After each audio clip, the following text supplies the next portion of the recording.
قال الله تبارك وتعالى في كلامه المجيد والفرقان الحميد الذين آتيناهم الكتاب يعرفونه كما يعرفون أبناءهم وقال الله تبارك وتعالى في شان حبيبي مخبرا وآمرا إن الله وملائكته يصلون على النبي يا أيها الذين آمنوا صلوا عليه وسلموا تسليما اللهم صل على سيدنا ومولانا محمد وعلى آل سيدنا ومولانا محمد بعدد كل معلوم الله اللهم صل على سيدنا ومولانا محمد وعلى آل سيدنا ومولانا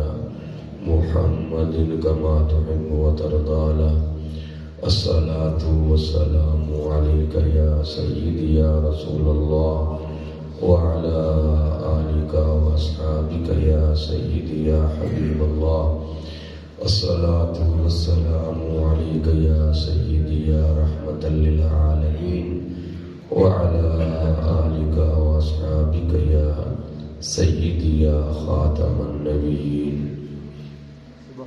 قابل صد احترام واجب الاحترام حضرات علماء کرام محترم بزرگوں بھائیوں عزیزوں، جس طرح کہ آپ حضرات کو معلوم ہے کہ آج کی یہ بڑی خوبصورت اور پروقار تقریب سعید محترم برادران بھائی محمد اشرف صاحب اور بھائی محمد عائد صاحب اپنے والدین مرحومین کے ایصال ثواب کے لیے میلاد شریف کے عنوان سے اس کا انعقاد کیا۔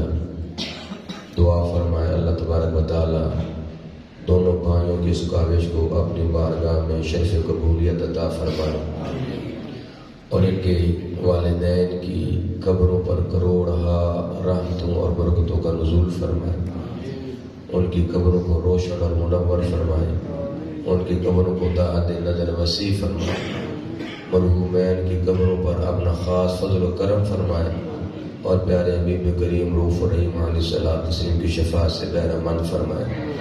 حاضرین سامعین کے جتنے خیش اقربا مومنین مومنات اس جہان فانی سے کوچ کر گئے، اللہ تبارک و تعالی تمام کی مغفرت فرمائے، تمام کی بخشش فرمائے اور تمام کی قبور کو جنت کے باغوں میں سے ایک باغ فرمائے۔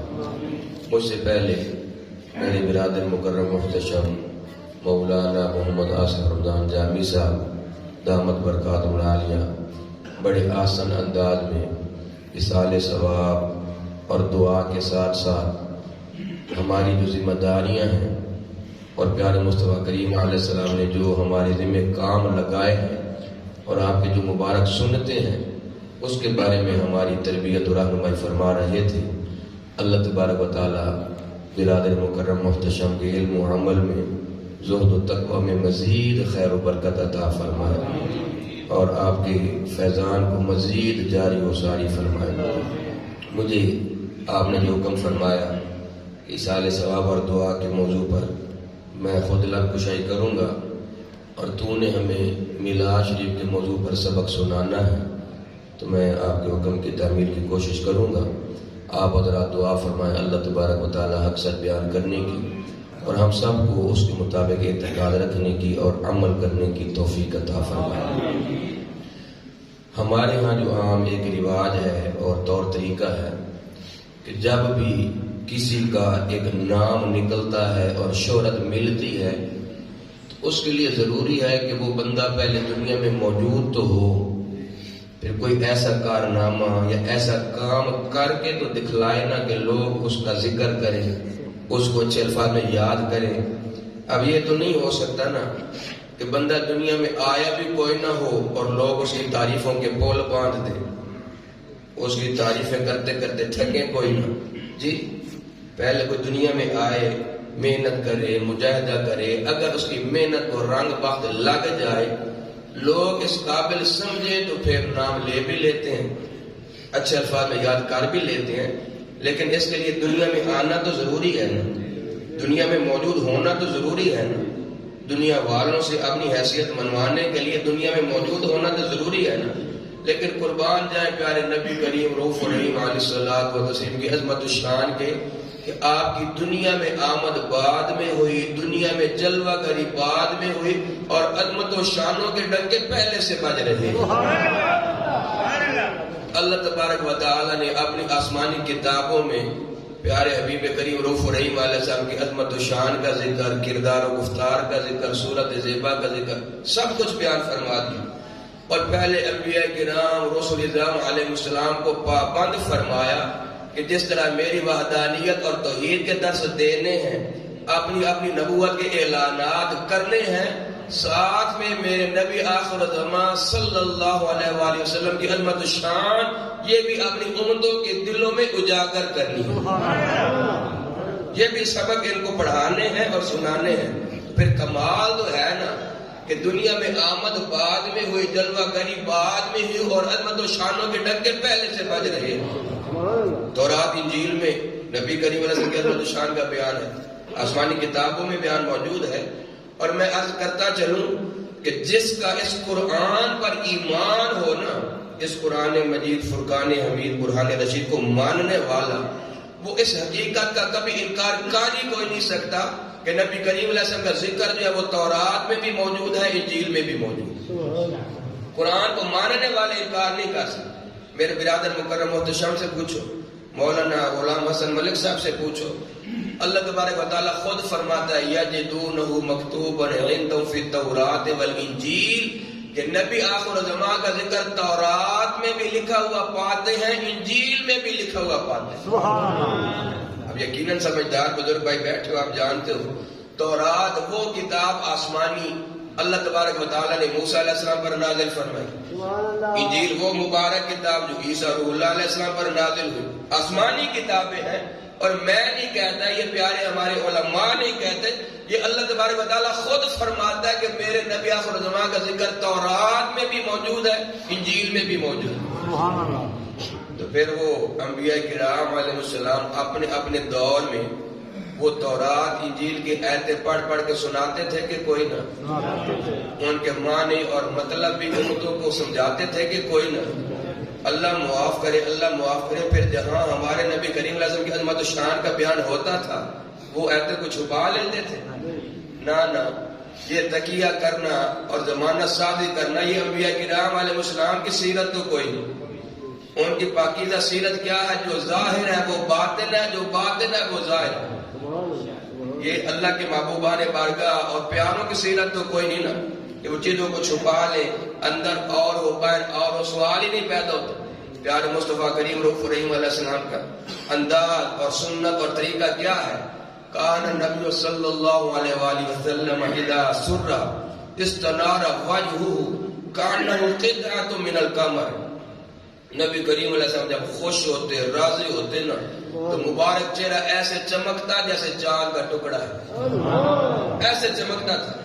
اور اللہ معاف کرے اگر کبھی ناراض ہوتے، ناخوش ہوتے، کوئی بات آپ کو اچھی نہ لگتی تو مبارک چہرہ ایسے ہوتا حتی حمر وجہہ کانما فخی فی وجنتیہ حب الرمان۔ مبارک چہرہ پیارے مصطفیٰ کریم علیہ السلام کا ایسا لال سرخ ہو جاتا جیسے انار کے دانے نچوڑ دیے۔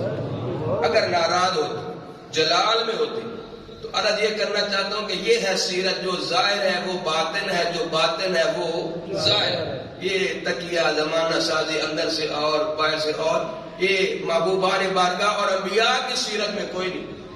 اللہ تبارک و تعالیٰ کے پیاروں اور محبوبوں کی سیرت میں یہ چیز کوئی نہیں۔ وہاں جو ظاہر ہے وہ باطن ہے، جو باطن ہے وہ ظاہر ہے۔ وہ کٹنا تو جانتے ہیں، اپنا کنبہ خاندان کٹوانا تو جانتے ہیں، اپنے جان نثاروں کی قربانی دینا تو جانتے ہیں، وہ 17 اہل بیت کی قربانی بھی دے سکتے ہیں، 72 جان نثاروں کی قربانی بھی دے سکتے ہیں، اپنی گردن کا نذرانہ پیش کر سکتے ہیں، لیکن وہ ضمیر کے خلاف فیصلہ نہیں کر سکتے۔ تو انبیاء کرام علیہ السلام پھر یقیناً تورات کی وہ آیتیں امتوں کے سامنے پڑھ پڑھ کے سناتے تھے کہ کوئی نہ، اس میں ہمارے پیارے نبی کریم علیہ السلام کی عظمتوں اور شانوں کا بیان بھی موجود تھا کہ کوئی نہ۔ عیسیٰ روح اللہ علیہ السلام آپ نے دور نبوت میں فرماتے ہیں کہ وہ نبی جب پنگوڑے میں ہوں گے تو چاند ان کو لوریاں دے گا، اور جب شباب کو پہنچیں گے تو چاند کو دونوں مٹھیوں میں قابو کر لیں گے، توڑ دیں تو مرضی، جوڑ دیں تو مرضی۔ یہ عیسیٰ علیہ السلام اپنے دور نبوت۔ اور مزے کی بات ہے، برادر مکرم محتشم سے پوچھو، ماشاءاللہ دانے بائیں دونوں علماء ہیں، تو ان سے پوچھو تو یہ ہماری رہنمائی فرمائیں گے کہ یہ انجیل برنباس کے اندر موجود ہے۔ انجیل عیسیٰ علیہ السلام کی کتاب، برنباس آپ کے حواری کا نام، آپ کے صاحب کا نام، جنہوں نے عیسیٰ علیہ السلام کے سامنے وہ کتاب لکھی۔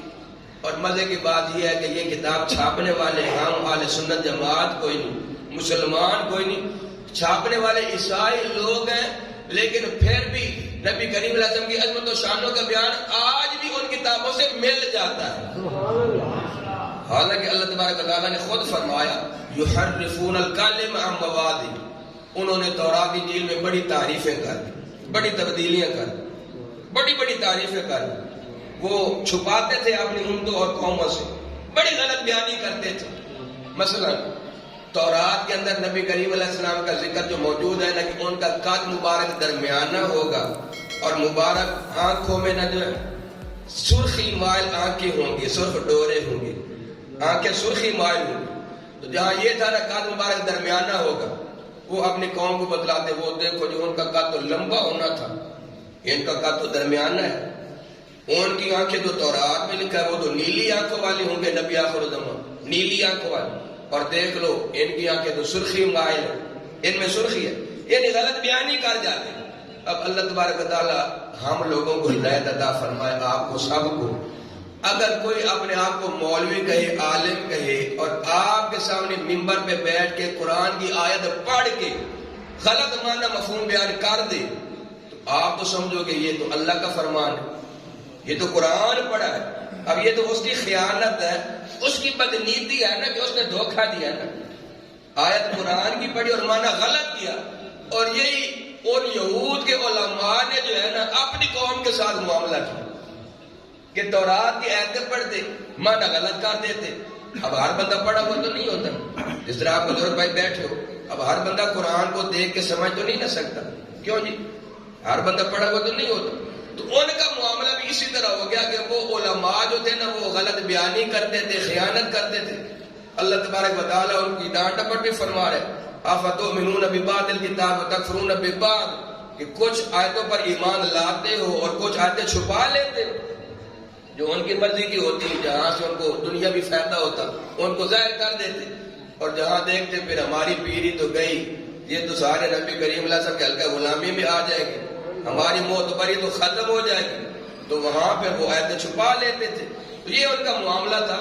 نبی کریم علیہ السلام کا قد مبارک درمیانہ تھا، لیکن یاد رکھنا ام المومنین عائشہ صدیقہ رضی اللہ تعالیٰ عنہ فرماتی ہیں کہ ہاں قد مبارک تو درمیانہ تھا، لیکن کوئی لمبے سے لمبا بندہ برابر لا کے کھڑا کر دو نا تو وہ آپ سے چھوٹا ہی نظر آتا تھا، برابر کوئی نہیں نظر آتا تھا، حالانکہ قد مبارک درمیانہ تھا۔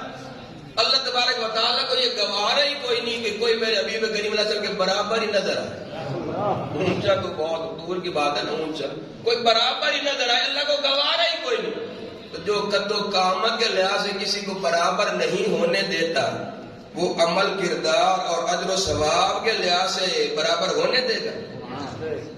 تو پھر اس کا کیا کریں؟ مولوی قاسم نانوتوی دیوبند مدرسہ کا بانی، کتاب تحذیر الناس اس نے لکھ دیا کہ امتی جو ہے نا عمل میں نبی کے مساوی بھی ہو جاتا ہے، اور کہتا ہے بسا اوقات بڑھ بھی جاتا ہے۔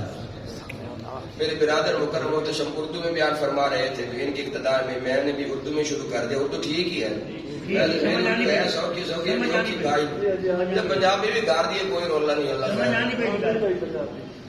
تو عرض یہ کر رہا ہوں کہ قاسم نانوتوی مدرسہ دیوبند کا بانی، کتاب کا نام تحذیر الناس، وہ کیا لکھ رہا ہے؟ اردو میں کتاب ہے، ہر بندہ پڑھ سکتا ہے خود ہی، اگر ہم پر اعتبار نہ ہے تو خود پڑھ لو، کتاب ہم پیش کر دیتے ہیں۔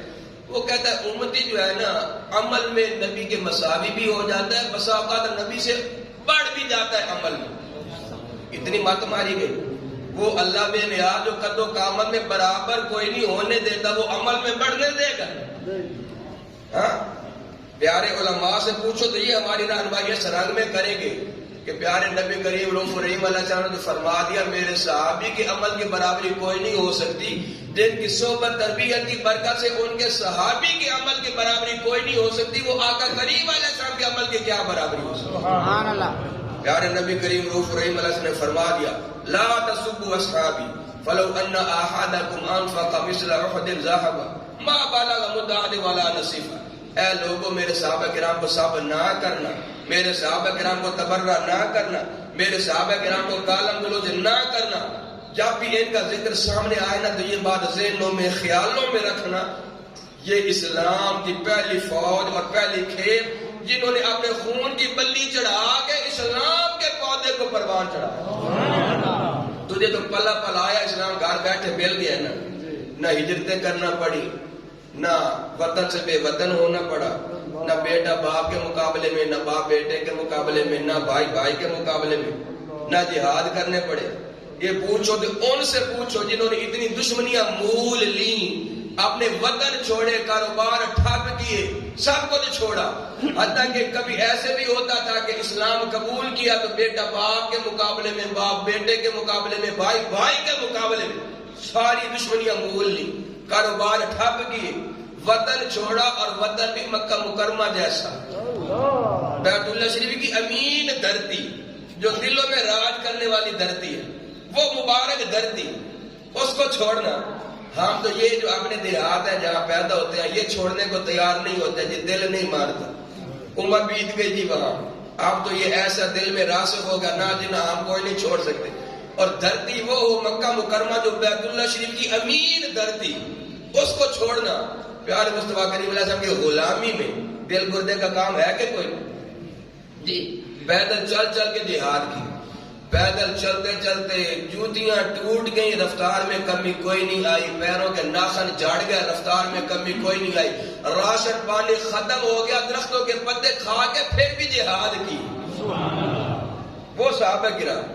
تو نبی کریم علیہ السلام فرماتے ہیں نہ میرے صحابہ کرام کو صبر نہ کرنا، گالم گلوچ نہ کرنا، اور اس مان غرور میں نہ رہنا کہ صحابہ کرام میں تو بتیرے وہ تھے جن کو بدن ڈھانپنے کو کرتا کوئی نہیں ملتا تھا، تن ڈھانپنے کو قمیض کوئی نہیں ملتی تھی، اور پاؤں میں پہننے کو پاپوش کوئی نہیں ملتا تھا، اور میں نے تو اتنی مساجد بنوا لی، اتنے مدرسے بنوا لیے، اتنی سرائے بنوا دی، اتنے صدقے خیرات، تو میرے عمل کو تو صحابی بھی نہیں پہنچ سکتے۔ نہ اس غرور تکبر میں نہ رہنا۔ اگر میرا صحابی شیر آج سے جو کھجور کا خرچ کر دے اور تم اود پہاڑ برابر سونا خرچ کر دے، برابری کوئی نہیں ہو سکتی۔ اللہ تبارک و تعالیٰ گنتیاں کوئی نہیں دیکھتا، وہ مال کوئی نہیں دیکھتا، وہ تو دلوں کا خلوص دیکھتا ہے، وہ تو دلوں کی پاکیزگی دیکھتا ہے۔ میری صحبت اور تربیت کی برکت سے جو خلوص پاکیزگی میرے صحابہ کرام کے باطن کو حاصل ہو گئی، تجھے تو اس کی ہوا بھی کوئی نہیں لگی۔ فرمایا میرے صحابہ کرام کا ادب کرنا، ان کی برابری کوئی نہیں ہو سکتی۔ تو عرض یہ کرنا چاہتا ہوں بھی جن کی صحبت تربیت کی برکت سے ان کے صحابی کے عمل کی برابری کوئی نہیں ہو سکتی، وہ آقا کریم علیہ السلام کے اپنے عمل کی کوئی برابری ہو سکتی۔ پھر ان ملاؤں کا کیا کریں، انہوں نے بھنگ پی رکھی ہے، کیا معاملہ ہے، کیا باتیں کرتے ہیں کہ نبی جو ہے نا اس کے برابر بھی امتی عمل میں ہو جاتا بلکہ بڑھ بھی جاتا۔ بس دعا ہی کر سکتے اللہ ہدایت عطا فرمائے، اللہ تبارک و تعالیٰ گستاخیوں سے بچائے اور گستاخوں کے سائے سے بھی بچائے رکھے۔ تو عرض کیا کر رہا تھا کہ پیارے حبیب کریم علیہ السلام کی دنیا میں آمد جلوہ گری بعد میں ہوئی، اور عظمتوں اور شانوں کے ڈنکے پہلے سے بج رہے ہیں، پہلے سے بج رہے ہیں۔ اللہ تبارک و تعالیٰ نے فرما دیا الذین آتیناہم الکتاب یعرفونہ کما یعرفون ابناءہم، جن کو کتاب دی گئی، جن کو تورات انجیل دی گئی، وہ نبی آخر الزمان کو ایسے جانتے پہچانتے ہیں جس طرح اپنی اولادوں کو جانتے پہچانتے ہیں، جس طرح اپنے بیٹوں کو جانتے پہچانتے ہیں۔ اب آپ بزرگ بھائی تشریف فرماؤ، کسی کا باپ اوپر سے آ جائے تو اس کو پوچھنا پڑے گا کہ ان میں میرا بیٹا کون سا، کہ دیکھنے سے پتہ چل جائے آگے باڑی جو ناپنے جو ہے نا یہ میرا ہے اور کیڑا میرا ہے، کہ پوچھنا پڑنا ہے نہیں نا۔ تو اللہ تبارک و تعالیٰ فرماتا ہے جس طرح اولاد اور بیٹوں کو پہچاننے میں غلطی کوئی نہیں لگ سکتی، ہم نے تو اپنے حبیب کریم علیہ السلام کی پہچان تعارف اس رنگ میں کروا دیا کہ جاننے پہچاننے میں غلطی کوئی نہیں لگ سکتی. جان بوجھ کے کوئی اندھا بن جائے، کوئی بہرا بن جائے تو اس کی مرضی، ورنہ دل سے جانتے ہیں، مانتے ہیں کہ ہے تو سچے سچے برحق نبی رسول. مراد رسول داماد حیدر بطور سیدنا عمر فاروق رضی اللہ تعالیٰ. آپ پوچھتے ہیں حضرت سیدنا عبداللہ بن سلام رضی اللہ عنہ سے کہ ہمارے قرآن کا یہ دعویٰ ہے کہ جن کو کتاب دی گئی تورات، انجیل، زبور، تو یہ نبی آخر الزمان کو ایسے جانتے پہچانتے ہیں جس طرح اپنی اولادوں اور بیٹوں کو جانتے پہچانتے ہیں. عبداللہ آپ تو تورات کی عالم و ذرا بتلاؤ نا، اس پہ روشنی ڈالو نا. عبداللہ بن سلام نے پتہ کیا جواب دیا کہ پیارے عمر فاروق، سچی بات تو یہ ہے اولاد کے حلالی ہونے میں شک شبہ ہو سکتا ہے، اور نبی کریم رؤوف رحیم علیہ السلام کے سچے سچے برحق نبی رسول ہونے میں شک شبہ کوئی نہیں ہو سکتا. کیونکہ اولاد کے بارے میں ہمارا خیال ہوتا ہے ہماری بیوی نے پیٹ میں اٹھایا، ہماری بیوی نے جنم دیا، ہمارا ہی ہوگا، یہ ہمارا خیال ہے. ہمارا خیال غلط بھی ہو سکتا ہے، ٹھیک بھی ہو سکتا ہے. اللہ معاف کرے، اللہ معاف کرے، اللہ ہر ایک کو ہدایت دے، اللہ ہر ایک کی عزتوں کی حفاظت فرمائے.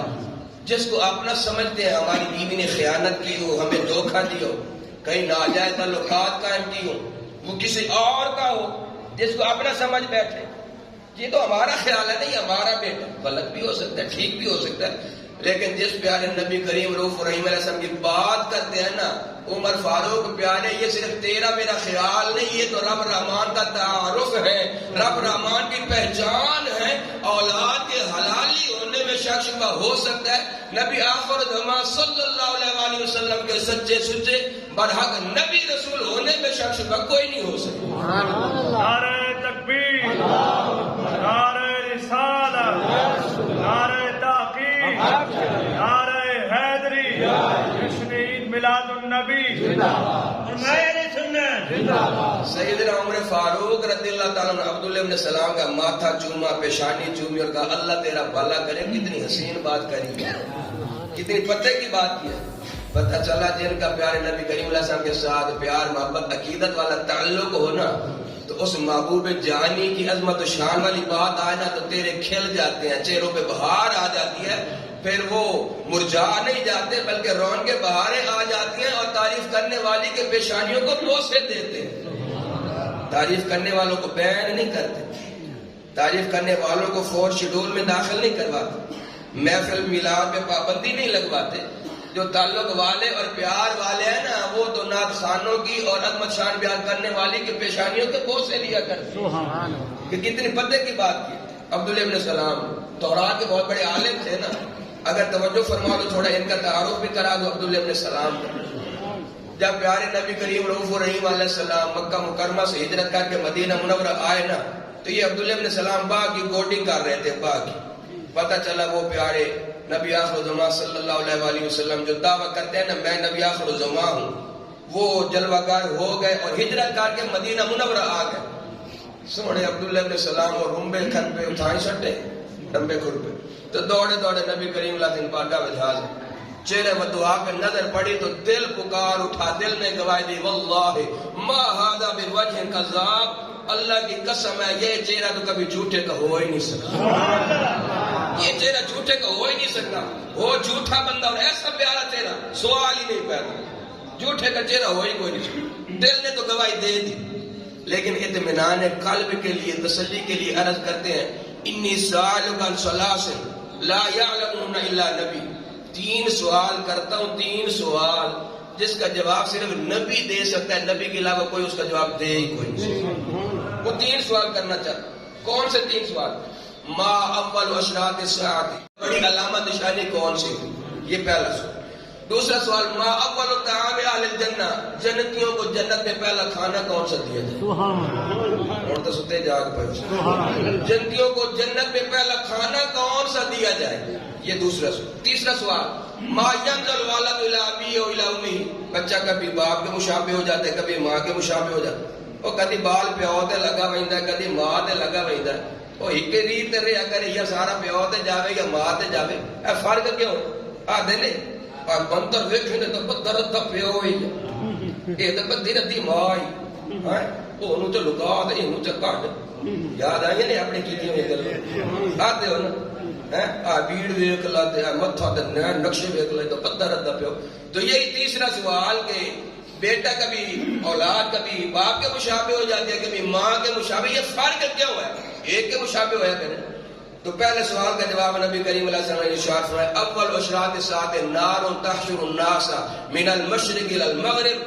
قیامت کی علامات میں سے پہلی نشانی یہ ہوگی کہ مشرق کی طرف سے ایک آگ آئے گی, مشرق کی طرف سے سارے لوگوں کو بھگا کے ہانک کے مغرب کی جانب لے کے جائے گی. یہ بڑی علامت اور نشانی کیا سارے لوگوں کو ابتدا دے نا چپلیاں ہاتھ ہے تو چپلیاں گلیوں بڑیوں ایج دوڑا کے لے ویسے آگے جڑی مشرق والے پاس واڑی سارے دی دڑکی لوا کے مغرب والے پاس لے کے, یہ قیامت کی پہلی نشانی. دوسرا سوال ما اول طعام اہل الجنت, جنتیوں کو جنت میں پہلا کھانا کون سا دیا جائے گا؟ ارشاد فرمایا اول طعام اہل الجنت کبد الحوت, جنتیوں کو جنت میں سب سے پہلے مچھلی کا جگر پیش کیا جائے, یہ کھانا پیش کیا. تیسرا سوال بچہ کبھی باپ کے مشابہ کبھی ماں کے مشابہ, فرق کیوں ہے, وجہ کیا ہے؟ پیارے نبی کریم رؤوف الرحیم علیہ السلام ارشاد فرمایا اذا سابق ماء الرجل ماء المرأة نزع الیہ وَإِذَا سَابَقَ مَاءُ الْمَرْأَةِ مَاءَ الرَّجُلِ نَزَعَ إِلَيْهَا. اگر باپ کا پانی ماں کے رحم میں پہلے چلا جائے تو بچہ باپ کے مشابہ ہو جاتا ہے, ماں کا پانی پہلے چلا جائے تو بچہ ماں کے مشابہ ہو جاتا ہے. سن دے دیں رحم میں جہاں بچہ بنتا ہے تیار ہوتا ہے, اس کی مثال بھی سی پی کی طرح نا, سی پی دریا کے کنارے یا سمندر کے کنارے پڑی ہوتی ہے, بارش کا قطرہ جاتا ہے تو اس کا منہ خود بخود بند ہو جاتا ہے, کھلتا تب ہے جب اس کے اندر موتی ہیرا تیار ہو جاتا ہے, جب موتی بن جاتا ہے تو پھر اس کا منہ کھل جاتا ہے نا. تو یہ ریب جو ہے نا یہ بھی سی پی کی طرح ہے, اور یہ سارے موتی بیٹھے ہیں جو سامنے بیٹھے ہیں ماشاءاللہ, یہ سارے موتی ہیں نا, یہ اس سی پی میں تیار ہوتے ہیں. جس طرح وہاں بارش کا قطرہ اس سی پی میں جائے اس کا منہ بند ہو جاتا ہے, تو جب عورت کو بھی حمل ٹھہر جائے, وہ قطرہ اندر چلا جائے, محفوظ ہو جائے, حمل ٹھہر جائے, تو ریب کا منہ بند ہو جاتا ہے کہ کوئی نہیں ہو جاتا. حاملہ عورت کو حیض کوئی نہیں آتا, ماہواری کوئی نہیں آتا, یہ خون کوئی نہیں آتا نا حاملہ عورت, کیونکہ یہ خون آتا ہے رحم سے, تو جب وہ منہ بند ہو جاتا ہے تو یہ خون کوئی نہیں آتا جی, اور وہی خون پہ بعد میں وہ بچے کی خوراک بن جاتا ہے. اللہ تعالیٰ کی قدرت ہے نا, اگر یہ خون کسی رستے سے آتا رہتا تو پھر وہ خوراک بھی بچے کو دیتی, یہ خون باہر بھی نکلتا تو اس بیچارے کی ہڈیوں سے مغز ہی نکل جاتا. تو اللہ تعالیٰ کی قدرت ہے نا, اس کے اپنے فیصلے ہیں. تو بہرحال جو بات عرض کر رہا ہوں کہ ریب میں مرد کا پانی پہلے پہنچ جائے تو بچہ باپ کے مشابہ, عورت کا پانی پہلے پہنچ جائے تو بچہ ماں کے مشابہ. تینوں سوالوں کے جواب آ گئے نا. تو عبداللہ ابن سلام کا دل تو پہلے ہی گواہیاں دے رہا تھا, یہ چہرہ کبھی جھوٹے کا ہو ہی کوئی نہیں سکتا. سوال کر کے مزید تسلی بھی کر لی, اب کہتے ہیں یا رسول اللہ, میں بھی کہتا ہوں لا الہ الا اللہ محمد رسول اللہ, لیکن ایک مشورہ عرض کرتا ہوں یا رسول اللہ. کون سا؟ ان الیہود قوم بہت, یہ یہودی جو ہے نا, یہودی لوگ یہ بڑی بہتان باز قوم ہے اور بڑی الڑ مزاج اور اکھڑ مزاج قوم. یہ آئیں گے آپ سے سوال کریں گے, لیکن اگر سوال کرنے کا مقصد ہو نا علم میں اضافہ کرنا یا فائدہ حاصل کرنا, یہ مقصد ہو تو پھر تو یہ سوال کرنا یہ نعمت ہے اور اس کا حکم بھی ہے. یہ پوچھو پیارے علماء کرام سے, نبی کریم علیہ السلام ارشاد فرمایا انما شفاء, اور یہ سوال ہر مرض بیماری کا کوئی نہ کوئی علاج ہے, کوئی نہ کوئی دوا ہے, اور جہالت اور لا علمی بھی ایک بیماری ہے, اس کا علاج اور اس کی دوا ہے پوچھ لینا اور سوال کرنا. پوچھ لینا اور سوال کرنا. اور آج یہی المیہ ہے, یہی بہت بڑا دین کا نقصان ہو رہا ہے کہ ہر بندہ اپنے آپ میں مفتی اور قاضی بنا ہوا, غلط مسئلے بیان کر دیں پھر ان پہ ڈٹ جاتے. کئی مثالیں ہیں, اور یقیناً کہ میرے برادر مکرم محتشم آپ کی رہنمائی فرماتے رہتے. مثلا قربانی کے دنوں میں ایک مسئلہ ایسے چلتا ہے نا کہ اور فون ہی کوئی نہیں آتا, ہر وقت اسی مسئلے کی تحقیق شروع ہوتی ہے. کون سی؟ وہ جو بڑے جانور کی قربانی میں جو 2 بندے شامل ہو سکتے ہیں, 4 بندے شامل ہو سکتے ہیں, 5 شامل ہو سکتے ہیں. کتنی دفعہ سمجھا کے تھک گئے کہ جو بڑا جانور ہو نا اس کی قربانی میں 7 سے زیادہ شامل کوئی نہیں ہو سکتے, کم از کم کی قید بھی کوئی نہیں, حد بھی کوئی نہیں, 1 ہو 2 4 ہو 5 ہو 6, 7 سے اوپر کوئی نہیں ہو سکتا. سن دیتے نہیں, 7 سے اوپر کوئی نہیں ہو سکتے, کم از کم کی حد ہی کوئی نہیں. لیکن جب قربانی کے دن آتے ہیں یہ سوال ہوتا کیا ہے, عموماً جو مقامی امام ہوتے ہیں پڑھتے خیر سے ہے کوئی نہ جدی پشتی وہ نسل در نسل آ رہے ہوتے ہیں, محنت کرتے کوئی نہیں, مسائل آتے کوئی نہیں, وہ غلط پہلے بیان کر بیٹھتے ہیں, پھر ڈٹ جاتے ہیں یہ جی ہماری بے عزتی ہو جائے گی, اب ہم پھر وہ اسی پہ ڈٹ جاتے ہیں. بڑی غلط بات ہے. اللہ بھی فرماتا ہے آخذتم العزت بالاسم, یہ جو کسی کو عہدہ مرتبہ اور عزت جو اس کو گناہ کی طرف لے جاتی ہے نا, یہ بہت بڑی بیماری ہے, مرض ہے. شریعت کے تابع رہنا چاہیے. جس طرح برادر مکرم محتشم بار بار اس پہ زور دے رہے تھے کہ اپنے عادات و اطوار کو, اپنے مزاج طبیعت کو شریعت کے تابع بنانا ہے, شریعت کو اپنے تابع نہیں بنانا. اللہ تبارک و تعالی ہدایت عطا فرمائے جی. اپنے عادات و اطوار اور مزاج کو جو ہے نا وہ شریعت کے تابع بنانا ہے جی. تو پوچھ لینا جو ہے نا یہ تو علاج ہے, سوال کر لینا یہ تو بہت بڑی دوا ہے جہالت. لیکن کس سے پوچھنا چاہیے؟ ہر جبے کبے والا عالم بھی نہیں ہوتا. کیوں جی؟ ہر جبے کبے والا عالم بھی کوئی نہیں ہوتا.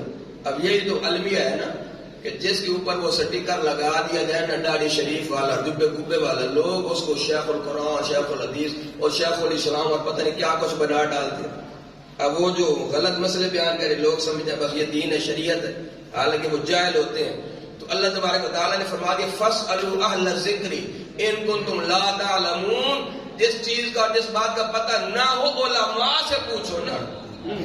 تو پہلے یہ دیکھو یہ عالم ہے بھی صحیح کہ کوئی نہ جی, جعلی نہ ہونا, اصلی علماء ہونا, ان سے پوچھو. تو حضرت عبداللہ بن سلام عرض کرتے ہیں یا رسول اللہ یہودی آئیں گے آپ سے سوال کریں گے لیکن فائدے کے لیے نہیں.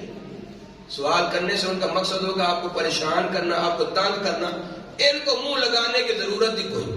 جب یہ سوال کرنے لگے نا آپ ان سے پوچھ لینا کہ عبداللہ بن سلام تمہارے اندر کیسا بندہ ہے. وہ میری بڑی تعریفیں کریں گے جی بڑا اچھا بندہ ہے, بڑا یہ ہے وہ ہے.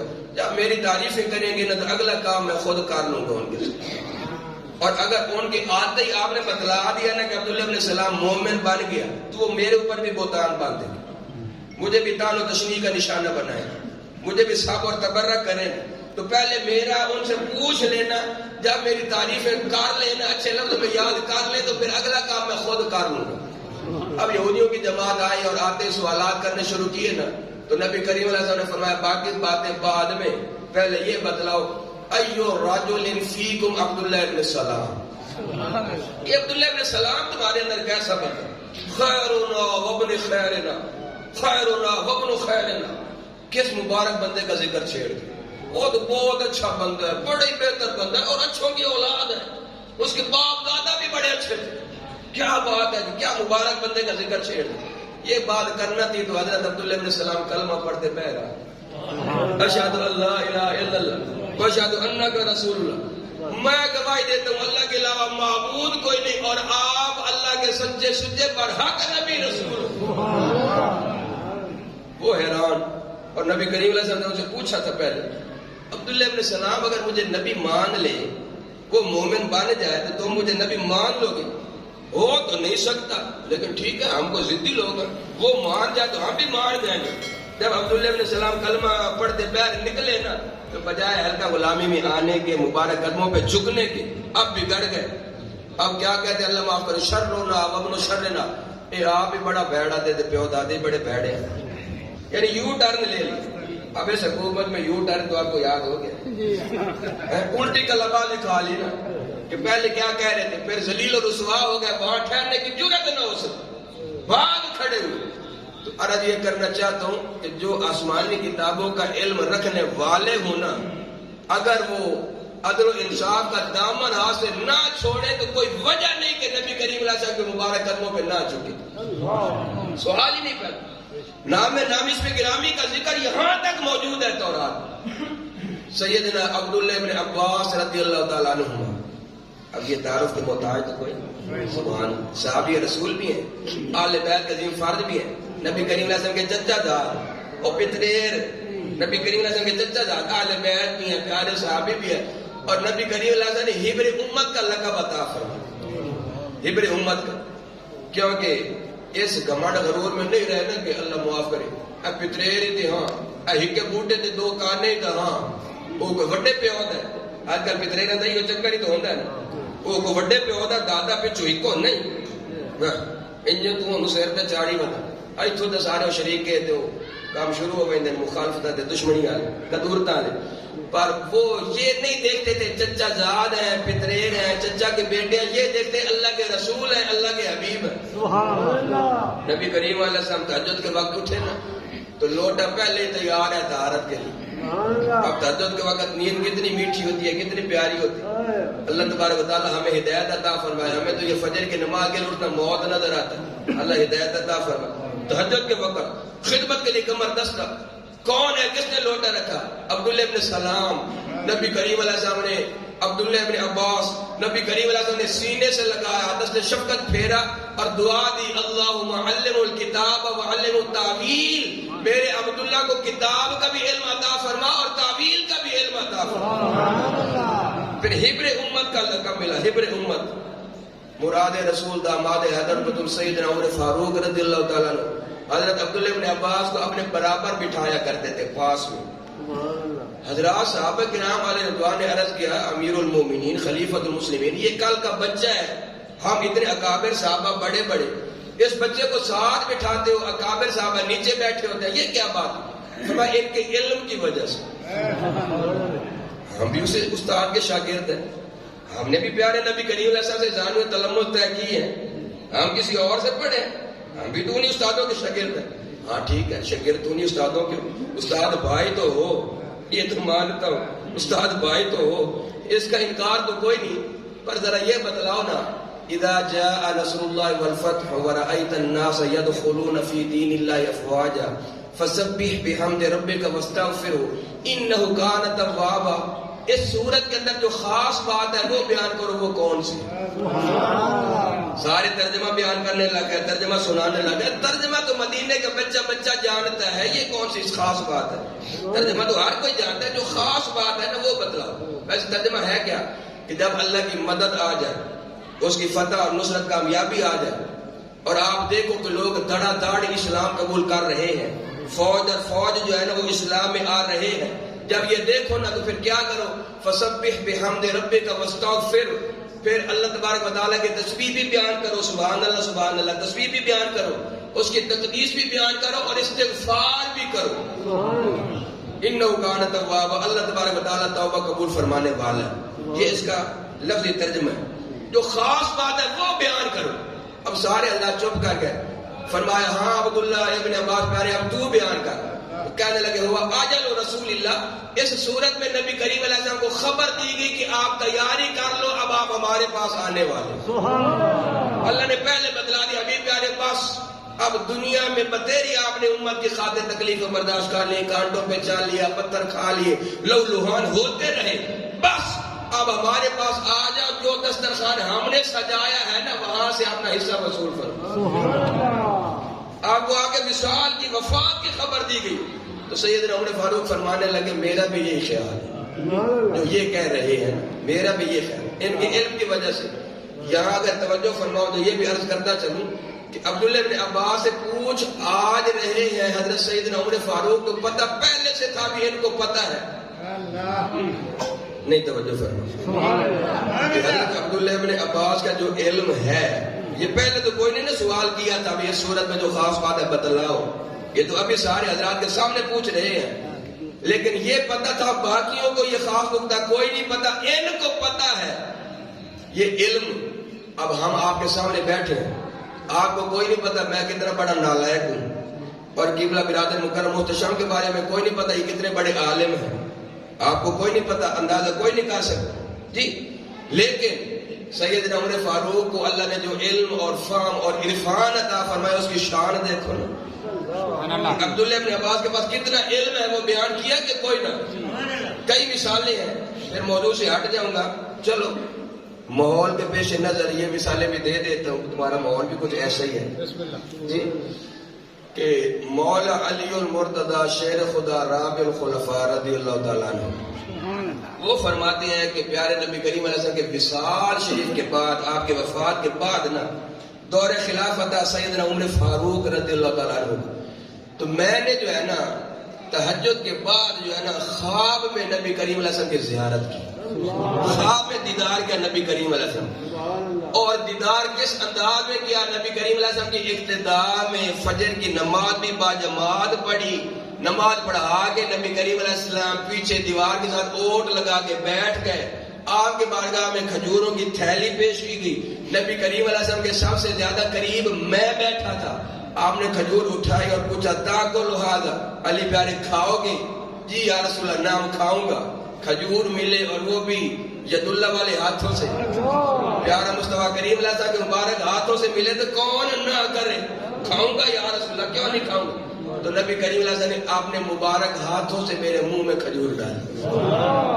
ہاتھوں میں نہیں پکڑا دی، آپ نے مبارک ہاتھوں سے میرے منہ میں خود ڈالی. پھر تھوڑی دیر کے بعد پوچھا دوسری اٹھا کے اور کھاؤ گے علی پیارے؟ جی یا رسول اللہ کھاؤں گا. فرمایا دوسری کھجور جو ہے نا وہ بھی میرے منہ میں ڈالی. بڑی مٹھاس، بڑی شیرینی کھجور. حرمین شریفین کی ہو تو پہلے بڑی میٹھی شیریں، اور پھر ان مبارک ہاتھوں سے، ان مبارک ہاتھوں سے جن کا لعاب شریف کھاری کنویں میں جائے تو کنویں شہد شیری سے میٹھے ہو جائیں. اور مبارک ہاتھوں سے جو کھجور اندر جائے اس کی شیرینی مٹھاس کا عالم کیا ہوگا. جی چاہتا تھا علی اور شیر خدا کا اور کھجور تیسری چوتھی ملے، لیکن وہ دور تھا پیارے مصطفیٰ کریم علیہ السلام کا اور خلفائے راشدین کا. وہاں اللہ معاف کرے یہ نظام تو کوئی نہیں تھا. اپنوں کے لیے پیمانہ اور دوسروں کے لیے پیمانہ اور. آپ آگے تقسیم کرتے گئے، باقیوں میں بانٹتے رہے. آنکھ کھلی تو یہ تو خواب کا معاملہ تھا. دور خلافت کس کا؟ سیدنا عمر فاروق رضی اللہ تعالیٰ. فرماتے ہیں جس طرح خواب میں نبی کریم علیہ السلام کے اقتداء میں نماز پڑھی نہ بیری، اسی انداز میں سیدنا عمر فاروق کے پیچھے نماز. جس طرح نبی کریم علیہ السلام نماز پڑھا کے جس جگہ اوٹ لگا کے بیٹھے نا دیوار کے ساتھ، اسی جگہ پہ سیدنا عمر فاروق اوٹ لگا کے بیٹھے. اور جس طرح کھجوروں کی تھیلی نبی کریم علیہ السلام کو پیش کی گئی، اسی انداز میں کھجوریں ایک عورت لے کے آئی اور وہ سیدنا عمر فاروق کی بارگاہ میں پیش کی. جس طرح وہاں خواب میں نبی کریم علیہ السلام سے بہت زیادہ قریب بیٹھا تھا نا، یہاں بیداری میں سیدنا عمر فاروق کے اسی انداز میں بالکل قریب نزدیک بیٹھا. اب اسی انداز میں سیدنا عمر فاروق کھجور اٹھا کے نا تو یہ مجھ سے پوچھتے ہیں تاکلوا علی پیارے کھاؤ گے؟ علی پیارے کھاؤ گے؟ تو میں نے کہا جی نام ضرور کھاؤں گا. تو سیدنا عمر فاروق نے اپنے ہاتھوں سے میرے منہ میں کھجور ڈالی. تھوڑی دیر کے بعد دوسری اٹھا کے کھاؤ گے؟ جی کھاؤں گا. وہ بھی اپنے ہاتھوں سے ڈالی. جب آگے چلنے لگے نا بانٹنے کے لیے، کھجوریں تقسیم کرنے کے لیے، مولا علی المرتضی شیر خدا رابع الخلفاء رضی اللہ تعالیٰ نے فرماتے ہیں سچی بات ہے، وہی مٹھاس وہی شیرینی جو خواب میں نبی کریم علیہ السلام کے ہاتھوں سے کھجوریں کھائی تھی نا، وہی مٹھاس وہی شیرینی. جی چاہتا تھا تیسری چوتھی کھجور بھی ملتی نا، کیا مٹھاس ہے، کیا شیرینی ہے. تو کیا منظر دیکھا، سیدنا عمر فاروق آگے کھجوریں تقسیم کرتے کرتے پیچھے پلٹ آئے، ہٹ آئے اور میرے کان کے ساتھ منہ لگا کے کہتے ہیں علی پیارے رات خواب میں نبی کریم علیہ السلام کے ہاتھوں سے تیسری کھجور ملی تھی جو مجھ سے امید لگائے بیٹھا.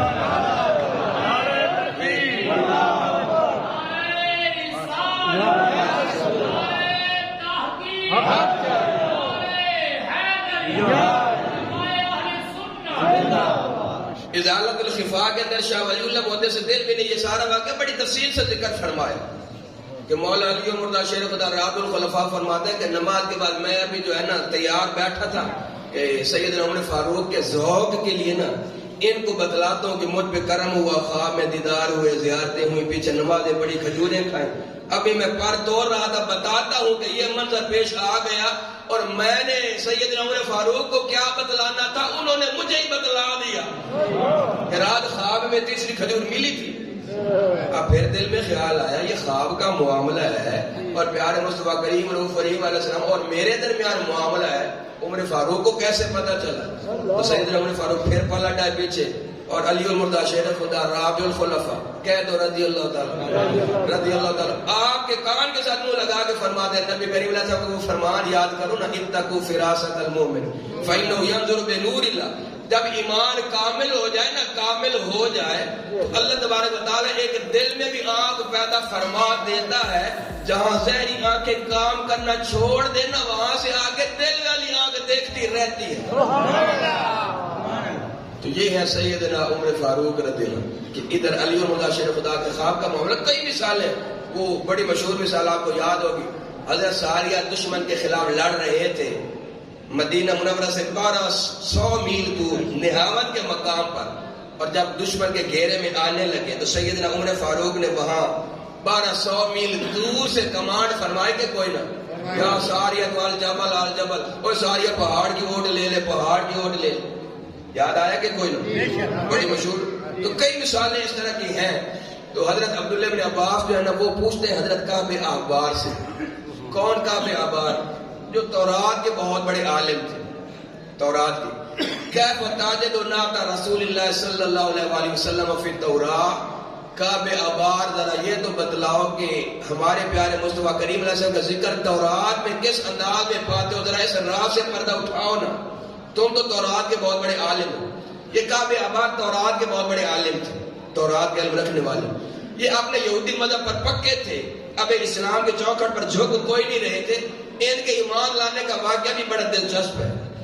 یہ جا رہے تھے اور قرآن مجید فرقان حمید قرآن رشید کی تلاوت کر رہے تھے. مراد رسول داماد حیدر و بطول سیدنا عمر فاروق رضی اللہ عنہ یہ جا رہے تھے. اب اس آیت کی تلاوت کر رہے تھے سیدنا عمر فاروق. یا ایھا الذین اوتوا الکتاب آمنوا بما نزلنا مصدقا لما معکم من قبل ان نطمس وجوها فنردها على ادبارها او نلعنهم كما لعنا اصحاب السبت. اس آیت کا مفہوم کیا ہے؟ اے وہ لوگوں جن کو کتاب دی گئی، اے اہل کتاب یعنی جن کو تورات دی گئی، جن کو انجیل دی گئی، اہل کتاب ایمان لے آؤ اس نبی رسول پر جو پہلے آسمانی کتابوں کی تصدیق کرنے والے ہیں. ان پر ایمان لے آؤ اس وقت سے پہلے کہ تم پکڑ میں آ جاؤ، تم مواخذہ میں آ جاؤ، تم گرفت میں آ جاؤ، تم پر عذاب آ جائے، اس سے پہلے ایمان لے آؤ. کہیں ایسا نہ ہو تمہارے یہ چہرے کا نقوش مٹا دیے جائے، یہ آنکھیں، یہ کان، یہ ناک، یہ جو زیور ہے نا یہ مٹا دیا جائے، چہرہ چٹیل میدان بنا دیا جائے، یا تمہارا چہرہ آگے سے ہٹا کے پیچھے کو لگا دیا جائے، یا تمہیں اسی طرح بندر بنا دیا جائے جس طرح بنی اسرائیل کے ایک طبقے کو بندر بنا دیا. وہ وقت آنے سے پہلے تم کلمہ پڑھ لو، نبی کریم علیہ السلام کی حلقہ غلامی میں آ جاؤ. یہ آیت کا مفہوم ہے.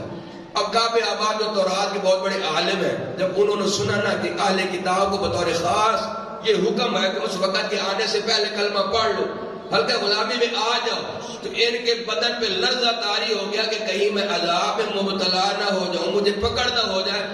لرزنے لگ گئے، کانپنے لگا. آیت سن کے سجدے میں گر گئے اور کیا کہتے ہیں؟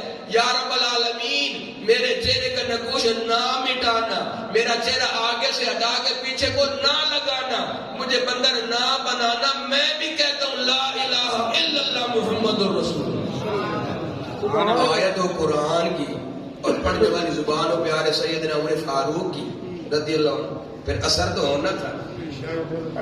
فوراً حلقہ غلامی میں آئے.